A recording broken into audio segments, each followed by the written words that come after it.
सन्मान्य श्रीमंत रामराजे नाईक निंबाळकर महाराज साहेब, सन्मान्य पालकमंत्री शंभूराजे देसाई साहेब, कॅबिनेट मंत्री सन्मान्य गुलाबराव पाटील साहेब, राज्यमंत्री सन्मान्य योगेशजी कदम साहेब,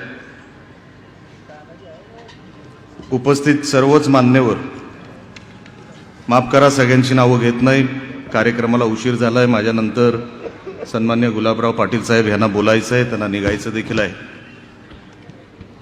आणि इथे आल्यानंतर व्यासपीठावर एवढ्या सगळ्या रतीमारतींना बघितल्यानंतर मला इथे का बोलवलं हा माझ्यासमोर प्रश्न पडला आहे. ही सगळी मोठमोठी लोक इकडे व्यासपीठावर बघत असताना त्यांचं मनोगत त्यांनी आपल्यासमोर ठेवलं आणि प्रोटोकॉल तोडून सन्मान्य कदम साहेब आणि सन्मान्य शंभूराजे देसाई साहेब यांनी माझ्या अगोदर भाषण केलं. ते माझ्या मनाला कुठेतरी वाईट वाटलं. तरी देखील त्यांचा मनाचा मोठेपणा की निलेश नंतर बोलला तरी चालेल, पण आपण अगोदर बोललं पाहिजे, ह्यालाच शिवसेना म्हणतात, लक्षात ठेवा. त्यांच्यापेक्षा फार ज्युनियर असणारा माणूस मी, आणि तरी देखील त्यांनी मला बोलण्याची संधी त्यांच्या नंतर दिली, त्याबद्दल मी त्यांचे आभार मानतो. स्टेजवर आल्यानंतर सन्मान्य राजे निंबाळकर साहेबांच्या मी पाया पडलो आणि त्यांनी मला हात देताच जाणीव करून दिली की तू आमचा जावई आहेस, लक्षात ठेव. हे कदाचित काय होतं, राणेंना व्यासपीठावर बोलवल्यानंतर राणे कुठल्या बाजूचं बोलतील, काय बोलतील, कदाचित याचा अंदाज नसल्यामुळे त्यांनी अगोदरच सांगितलं, जावई आहे, जावयासारखंच बोल.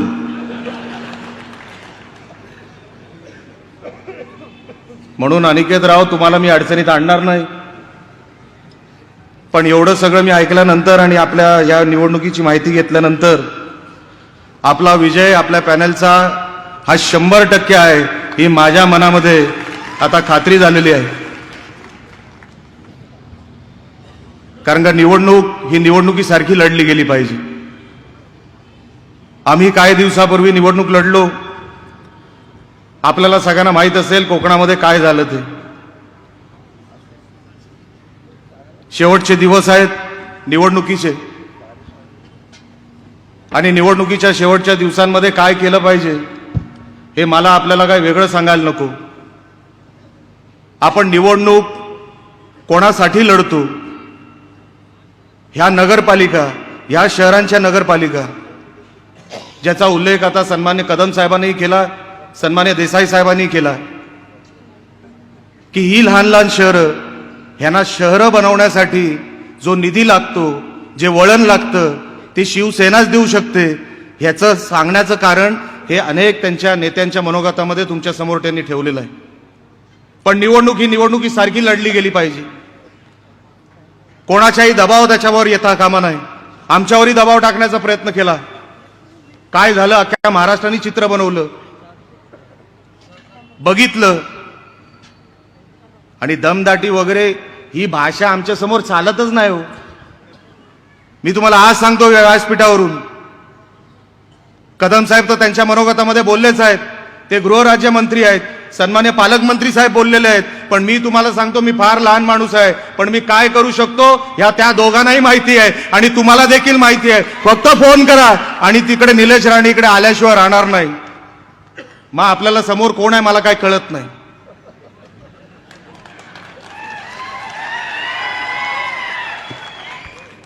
मग आपल्याला काय माहित नाही, मग आपल्या जिभेला हाड पण नाही.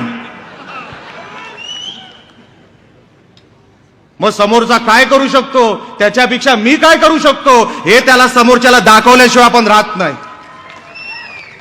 आणि म्हणून अनिकेतराव, तुम्ही काय काळजी करू नका. माझ्या निवडणुकीमध्ये तर असे रेट होते, मला इकडे काय रेट चाललाय मला माहित नाही.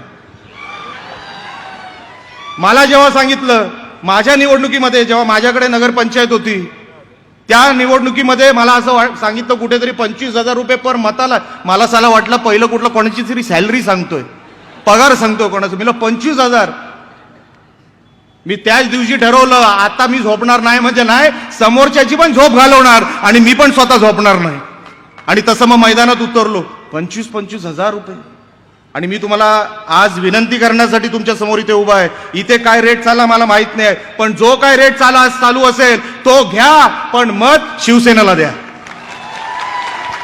एकही सोडू नका. ते किती पार्सल असेल, किती वजन असेल त्या पार्सल मध्ये बघू नका, सगळं घ्या आणि आमच्या अनिकेतच्या पॅनलला, अनिकेत राजेंच्या पॅनलला मतदान करा. कारण का निवडणूक आहे, निवडणूक आपण सरळ मार्गी लढली पाहिजे. माझा हेतू तोच होता की निवडणूक आहे ती निवडणुकीसारखी लढली गेली पाहिजे. ही काय पद्धत नाही निवडणूक लढायची. अहो, आपण ही लहान लहान शहर हातात घेतल्यानंतर नगर विकास खातं हे सन्मान्य शिंदे साहेबांकडे आहे. आपण काही प्रस्ताव तिकडे नेलेले, शिंदे साहेबांनी ते मान्य केले. शिंदे साहेबच मान्य करू शकतात. अजून कोण आहे? पालकमंत्री व्यासपीठावर बसलाय. अजून तुम्हाला निधीचा स्रोत कोण तुमच्यापर्यंत पोहोचवणार आहे? जे आहे ते या व्यासपीठावर आहेत आणि दुसरे आहेत ते शिंदे साहेब आहेत. म्हणून विचार करू नका, विचार करू नका. 5-5 वर्ष फुकट गेली तर आयुष्यातली 5 वर्ष गेली तर कुठली तरी एक पिढी जाणार आहे, कुठल्या तरी एका पिढीला फरक पडणार आहे. आणि जर आपण या निवडणुकीमध्ये जो करू शकतो, अहो ती नगरपंचायत असेल, नगर परिषद असेल, नगरपालिका असेल, महानगरपालिका असेल, ते पवित्र वास्तू असते. ती पवित्र वास्तू असते. ते मंदिर असतं काम करण्यासाठी. त्या विभागाचं, त्या गावाचं, त्या शहराचं ते मंत्रालय असतं. जो त्या मंत्रालयामध्ये, जो त्या ऑफिसमध्ये काम करू शकतो, अशाच माणसाला तिथे पाठवलं पाहिजे. आणि तुम्ही जर पाठवायचं तर तुम्ही निर्णय घेतला असाल तर मी तुम्हाला सांगतो, कुठेही पैसा, शंभूराजे देसाई तर म्हटलेच आहेत, पालकमंत्री स्वतः बोलले की 1 रुपया तुम्हाला कमी पडू देणार नाही.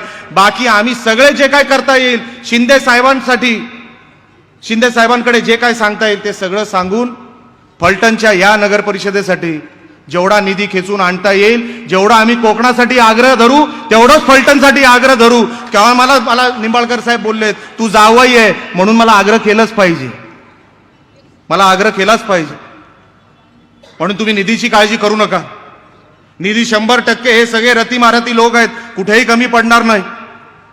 पण आपण शहर कोणाच्या ताब्यात देतो याला पण फार मोठं महत्व आहे. कोण आपली सेवा करू शकतो, कोण निधी आणू शकतो, कोण पारदर्शक कारभार देऊ शकतो, त्याला फार मोठं महत्व आहे. आजच हे दमदाटी द्यायला लागले. उद्या विचार करा, ही लोक गेली त्या नगरपंचायती, नगर परिषदेमध्ये बसले, त्या दुर्दैवाने ऑफिसमध्ये, काय तुमची सेवा करणार आहेत? ते नशेत आहेत की सत्ता आमची आहे, आम्ही काही करू शकतो, समोरच्याला कधी आडवा करू शकतो. ते नशेत आहेत, लक्षात ठेवा. सेवा कोण करणार? हे आतापासून धमकी देत आहेत. 22-22 वर्षाच्या मुलाला धमकी देत आहेत. 22-22 वर्षाच्या मुलाला हे आज जर धमकी देत आहेत, उद्या हे कधी सेवा करणार आहेत तुमची? कुठलं तरी काम घेऊन कोणतरी जाणार आहे त्या नगर परिषदेमध्ये, काम करण्यासाठी ते आग्रह धरतील, निवेदन देतील, पैसे वाटून निवडून येतील समजा दुर्दैवाने, ते तुमची सेवा करतील असं वाटतं तुम्हाला? आम्ही तेच सांगत होतो खाली तळ कोकणामध्ये, हे जर पैसे घेऊन, दमदाटी देऊन हे जर मतं ह्यांना मिळाली तर उद्या हे सेवक नाही, तिकडे मालक म्हणून बसतील, लक्षात ठेवा. मग तुमची सेवा करणार नाहीत, मग सेवा करायला तिथे कोण बसणार नाही, मग तुमचा आवाज कोण तिकडे ऐकणार नाही. आणि जर तुमचा आवाज ऐकायला पाहिजे तर अनिकेत राजे आणि त्यांचं सर्व पॅनल हे निवडून आलं पाहिजे 100%, एवढं लक्षात ठेवा. बाकी सगळी जबाबदारी या व्यासपीठावर बसणारे सगळे मान्यवर घेतील. कोणी कमी पडणार नाही, कोणी कमी पडायचं कारण नाही. पण एक संधी जर आपल्या हातातून गेली तर 5 वर्ष फुकट जातात, लक्षात ठेवा. 5 वर्ष. मग नंतर कपाळावर हात ठेवून काय उपयोग नसतो की तेव्हा संधी होती, तेव्हा दमदाटी, रस्त्यावरती दमदाटी चालू होत्या. पैशाच्या जीवावर जर निवडणुका होणार असतील तर काय उपयोगाच्या या निवडणुका? दमदाटीच्या जीवावर जर निवडणुका होणार असतील काय उपयोगाच्या या निवडणुका? म्हणून अशा निवडणुकीमध्ये अशा कुठल्याही दमदाटीला भीक घालू नका. शिवसेनेला मतदान द्या, शिवसेनेला मतदान करा आणि तुमच्या हक्काच्या पॅनलला, तुमच्या हक्काच्या सेवकांना तिकडे सेवा करायची तुम्ही संधी द्या. एवढीच फक्त या व्यासपीठावर मी आपल्याला विनंती करण्यासाठी इथे आलोय. कुठेही ह्याच्यामध्ये तडजोड होता कामा नाही, कुठेही पुढे मागे होता कामा नाही. 20 तारखेला मतदान होणार आहे, बरोबर आहे ना? आता तुम्ही कुठे झोपू नका, कारण का डोळा लागल्यावर काही डोळे मारायला सुरुवात होतील. तुम्ही गाफील राहू नका, लक्षात ठेवा. हे 2 दिवस 48 तास झोप नाही लागली तरी चालेल, आणि संध्याकाळवाल्यांना तर लांबच ठेवा. त्यांना डायरेक्ट सांगा 21 तारखेनंतर तुला जी पार्टी जायची आहे ना ती खाली तळ कोकणामध्ये निलेश राणे तुला देईल, पण इकडे आता 48 तास तुला काम करावं लागेल. इथे 48 तास काम करावं लागेल. आणि अनिकेत राजे आणि तुमचं सर्व पॅनल मी मनापासून तुम्हाला इथे शुभेच्छा देतो ॲडव्हान्समध्ये. आणि 21 तारखेला जेव्हा विजयाची रॅली काढाल, एक कोकणाचा गुलाल तुम्ही इकडे उडवा, इकडचा गुलाल मी खाली तळ कोकणात उडवीन, आणि अख्खं शिवसेनामय हे वातावरण करून टाका. एवढं तुम्हाला आज या निमित्ताने तुमच्या समोर तुम्हाला शुभेच्छा देतो. तुम्ही मला बोलण्याची संधी दिली आणि मला इथे बोलवलं, आणि आपल्या सगळ्यांसमोर आपले सगळ्यांचे आशीर्वाद मला घेता आले. सन्मान्य निंबाळकर साहेबांचे मला आशीर्वाद घेता आले. मी मनापासून आपल्या सगळ्यांचे आभार व्यक्त करतो. येणाऱ्या 48 तासामध्ये आपल्याला गुलाल उडवायचा आहे, फटाके पण आपलेच उडवायचे, लक्षात ठेवा. आणि तुम्हाला मनापासून मी शुभेच्छा देऊन इथेच थांबतो. जय हिंद, जय महाराष्ट्र. धन्यवाद. कोकण संवादच्या ताज्या घडामोडींसाठी चॅनलला सबस्क्राईब करा आणि बेल आयकॉनला क्लिक करा.